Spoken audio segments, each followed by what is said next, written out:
네, 안녕하세요. 연합인포맥스 이마람 특파원입니다. 오늘 미국 현지 시간으로 3월 28일 3대 지수는 상승 마감했습니다.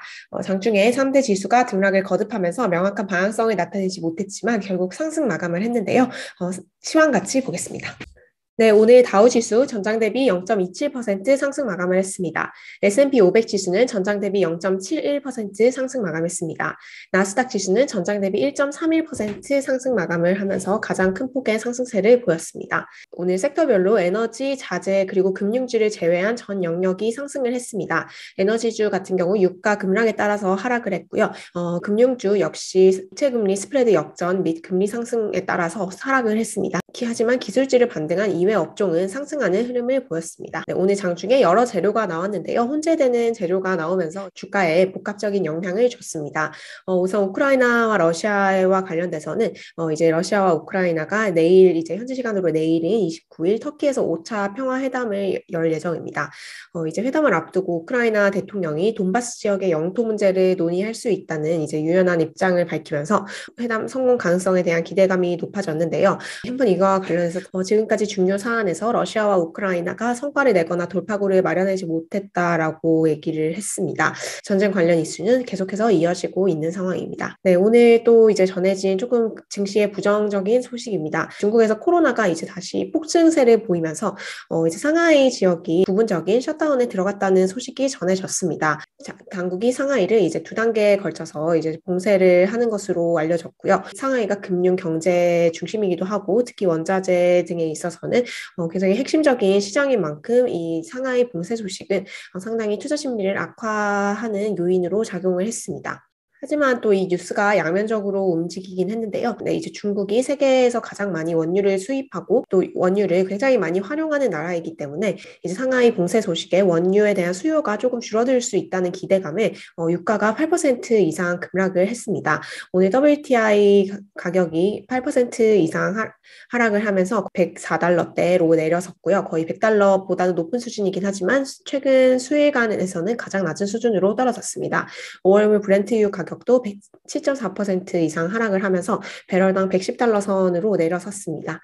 네, 참 이제 양면적이죠. 코로나가 이제 처음 터지고 세계 경제가 다 셧다운이 되고 중단이 되었을 때 또 어떤 예상치 못했던 효과로 세계 환경이 조금 더 나아졌다 뭐 이런 말도 있었는데 그것과 유사하게 상하이의 셧다운은 세계 금융에 굉장한 리스크를 가져오는 요인이지만 그 여파로 원유의 하락 압력이 실으면서 증시에 다시 상승 압력으로 작용을 했습니다. 최근 이제 여러 번 말씀드렸듯이 원유 가격과 증시는 역의 관계를 나타내고 있는데요. 유가가 8% 이상 하락을 하면서 증시에 지지력을 제공을 한 것으로 해석이 됩니다. 네, 오늘 비트코인이 또 48,000달러 선을 이제 넘어서면서 상승을 했습니다. 이것도 이제 투자 심리에 조금 우호적인 요인으로 작용을 했습니다. 이제 비트코인이 올해 들어서 굉장히 큰 낙폭을 보였었는데 오늘 기준으로 다시 플러스세로 연간 기준으로 상승세로 돌아서게 됐습니다. 네, 비트코인 상승세에는 이제 여러 요인이 있는데요. 최근에 이제 골드만삭스에서 미국 주요 투자은행 중에서는 최초로 그 비트코인과 관련된 파생 상품을 OTC로 거래를 하게 허용할 것이라고 얘기를 했습니다. 그런 호재도 있었고요. 또한 러시아가 이제 5호국에 한해서 비트코인으로 인해 원유나 가스 결제 대금을 받을 것이다라는 얘기를 하는 것도 비트코인에 좀 상방 압력을 실었고요. 또 최근에 비트코인이 다시 상승세를 타면서 이제 기술적인 흐름이 상승세로 돌아섰다 뭐 이런 분석도 있습니다.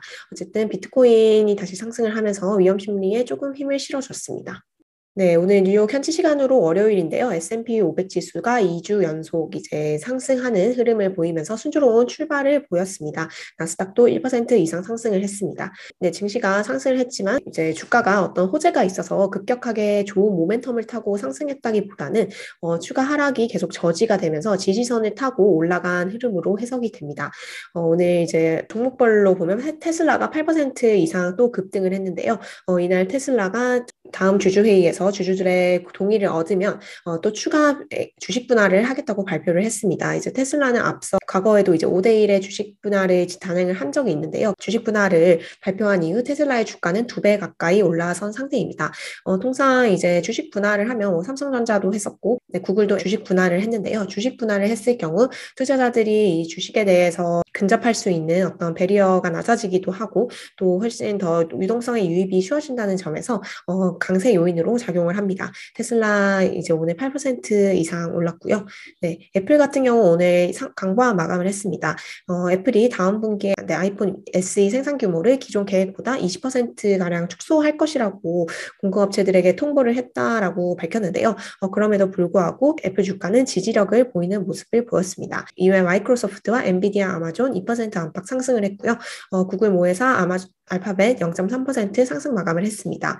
네, 오늘 이제 좀 빨간 부분이 이제 에너지 부분과 금융 부분입니다. 방금 보고 드린 대로 이제 에너지주는 유가가 급락을 하면서 8% 이상 급락을 하면서 에너지주가 급격하게 이제 조정받는 모습을 보였습니다. 또 오늘 장단기 채권 수익률이 역전하면서 이제 채권 시장에 굉장히 안 좋은 흐름이 계속 일어나면서 금융주가 약세를 보였습니다. 바클레이스, JP모건 하락 마감을 했고요. 웰스파고 1.4% 하락, 시티은행 역시 1.45% 하락을 했습니다. 시티그룹 같은 경우는 러시아에 대한 익스포저가 가장 큰 월가 IB은행으로 알려져 있는데요. 계속해서 조금 부정적인 흐름을 이어가고 있는 모습입니다. 오늘 이제 미국 5년물 만기 채권과 30년물 만기 채권이 이제 수익률이 역전되는 일드 커브가 역전되는 현상이 나타났습니다.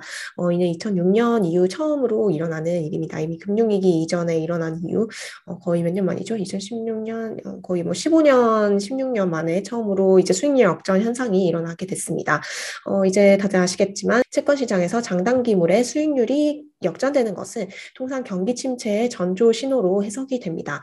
이제 경기 침체가 예상이 되면 투자자들이 단기 채권을 팔아치우고 장기 채권을 매수를 하기 때문인데요. 단기간 경기가 침체될 수 있다는 가능성에 이제 5년물과 같은 비교적 단기인 국채 금리가 이제 오르고 비교적 장기물 국채 금리가 하락을 하기 때문입니다. 채권 시장은 이제 1970년대 이후 최악의 흐름을 이어가고 있습니다. 댓글에서도 이제 말씀 많이 해주셨는데 채권 시장이 굉장히 지금 부진한 흐름을 이어가고 있고 채권 10년물 금리 같은 경우 2.45%까지 금리가 오르면서 이제 10년물 금리가 3%까지 올라갈 수 있다 이런 굉장히 부정적인 전망이 계속해서 나오고 있고 채권 시장 일각에서는 채권 시장이 이제 1930년대 이후로 최악의 수준이다라는 얘기까지 하고 있습니다. 채권 시장이 워낙 부진한 흐름을 계속해서 보이고 있는데요.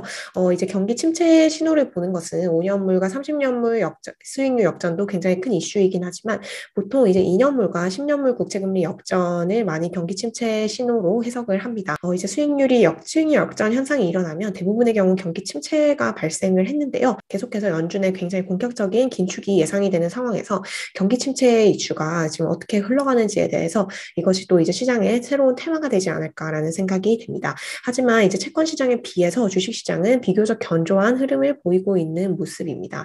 오히려 이제 주식 시장이 이제 일종의 피난처로 작용하고 있다는 것 같다는 말씀도 해주셨는데요. 어느 정도 이제 일리가 있는 말씀인 것 같습니다.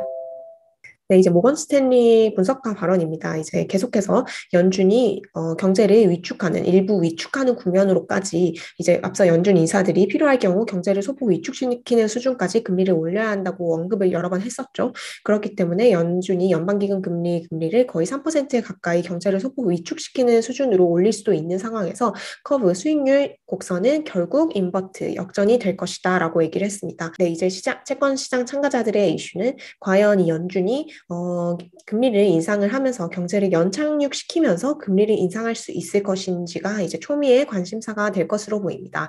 채권 시장 참가자들이 이제 매크로적인 이슈에 대해서 굉장히 선제적이기도 하고 또 이 채권 시장 참가자들은 주식이나 외환 시장 참가자들보다 더 이제 글로벌 경기 상황이라든지 좀 장기적인 측면을 유념해서 보는 측면이 있기 때문에 수익률이 역전이 됐다는 것을 이제 비록 주식시장에 큰 영향이 없었다고 하더라도 쉬이 넘길 수는 없는 이슈인 것이 사실입니다.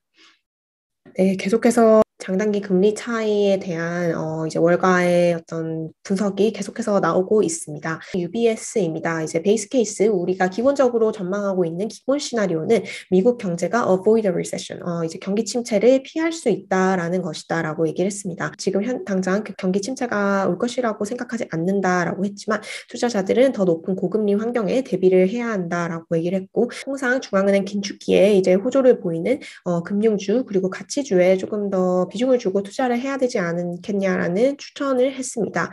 그래서 일부 주식 영역에 대해서는 비중 확대 의견을 유지를 하면서 또 일부에는 비중 축소 의견을 유지를 하고 전체적으로 봤을 때 주식시장에 중립적이다라고 UBS는 얘기를 했습니다. 네, JP모건 마르코 콜라보닉입니다. 이분이죠. 시장의 대표적인 강세론자인데요. 이제 수익률 장단기 곡선에 대해서 멘트를 냈습니다. 네, 마르코 콜라보닉 같은 시장 강세론자 역시 연준의 리토릭, 연준이 최근 계속 얘기하고 있는 어떤 커뮤니케이션 하고 있는 긴축에 대한 내용과 수익률 곡선, 장단기 수익률 곡선은 becoming concerning, 아주 우려스러운 수준이라고 얘기를 했습니다. 그러면서도 이제 단기간의 어떤 리세션, 경기 침체 가능성은 크지 않다라고 봤습니다. 이제 경기 침체라는 것은 실제 채권 수익률 역전 현상이 실제로 발생하기 전에 경기 침체가 일어나지 않기 때문에 2년물과 10년물 사이에 이제 수익률 역전이 아직 일어나지 않았기 때문에 아직 지금 현재로서는 경기 침체를 우려하지 않아도 되는 수준이다라고 얘기를 했습니다. 경기 침체의 전조 신호인 채권 금리 역전 현상이 일어난다고 해서 그 다음날 바로 경기 침체가 일어나고 이런 것이 아니라 상당히 장기간의 시계로 지금 이것이 진행이 되고 있는 것이기 때문에 지금 현재 수준에서는 5년물, 30년물은 역전됐지만 2년물, 10년물 금리도 역전되지 않은 상황에서 경기 침체를 우려하지 않아도 될 것이다 라고 얘기를 한 것입니다.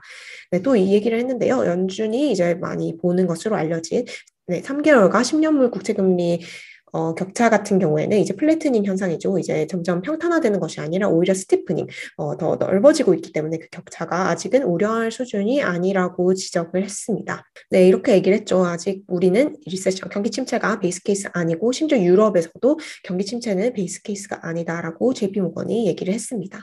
네, 결국 연준이 금리 인상을 어떤 경제를 연착륙시키면서 경제에 큰 쇼크 없이 금리 인상을 지금 할 수 있는지에 대한 시장과 연준의 어떤 동상이몽, 그리고 시장 내에서도 이 경기 침체가 실제로 올 것인지, 혹은 이제 코로나가 완화되는 상황이기 때문에 이제 뭐 중국은 이제 봉쇄가 되었지만 어쨌든 서구권에서는 코로나가 이제 거의 끝나 있는 상황이기 때문에 이 경기 침체가 실제로 올 것인지에 대한 이 논쟁이 계속해서 이어질 것으로 보입니다.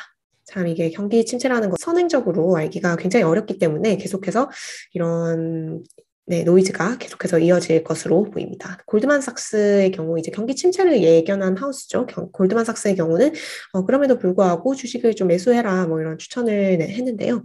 네, 골드만삭스 같은 경우 이제 다이몬드 핸즈라는 얘기를 했습니다. 이렇게 시장이 극심한 변동성을 보였을 때 오히려 이제 조금 매도를 하기보다는 조금 버텼을 경우 더 이제 좀 수익률이 훨씬 좋다라고 얘기를 한 건데요. 이제 당연한 말이죠. 앞서 이제 뱅크 오브 아메리카도 이런 분석을 했었는데요. 이제 변동성 시점에 계속해서 매도 매수를 하는 것보다는 좀 장기 시계를 가지고 있다면 수익률은 결과적으로 올라간다라는 이제 얘기를 했습니다. 네, 오늘 이외에 나왔던 주요 뉴스 중에 미국의 예산안 발표가 있었습니다. 이제 바이든 대통령이 2023 회계연도 예산안을 공개를 했는데요.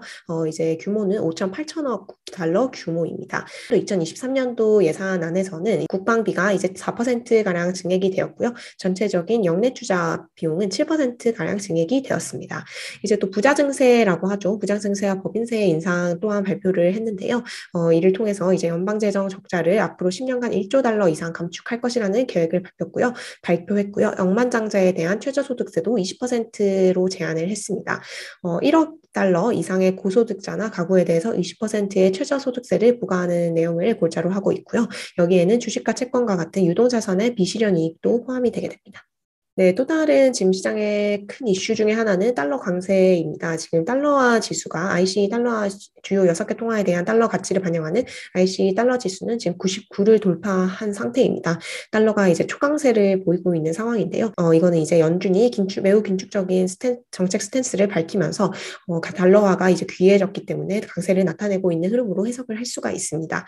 반면에 이제 엔화 같은 경우는 굉장히 약세를 보이고 있는데요. 달러엔 환율이 거의 125엔 달러대까지 치솟으면서 이제 달러의 환율의 상승은 엔화 가치의 하락을 의미를 하는 것이죠. 2015년 8월 이후 엔화가 이제 최저치 수준으로 내려갔습니다. 옛날에 이제 경제 교과서에서 배운 게 엔화가 굉장히 달러 대비 약세를 보였을 때 미국과 일본이 플라자 어그리먼트를 통해서 엔화를 방어를 인위적으로 하게 시켰었죠.